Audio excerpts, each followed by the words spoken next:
In this lesson, we are going to take a look at the gallery view variable and how it affects the insert block command. The insert command is located on the Home tab in the block panel.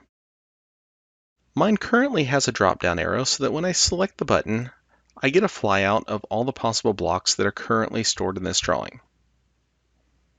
I can simply select any block, then click to place it. The advantage to this is quick access to blocks. The disadvantage is I lose the ability to scale and rotate these as I'm bringing them in, unless I want to choose those options in the command line. If I want to bring back the original insert dialog box, I can select more options. This will allow me again to select different blocks, but now I can more easily specify insertion points, scale, and rotation. I'm going to cancel this.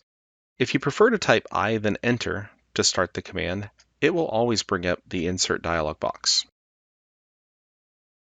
If you would prefer that the insert command in the block panel also bring up the insert dialog box, this can be done by modifying the gallery view variable.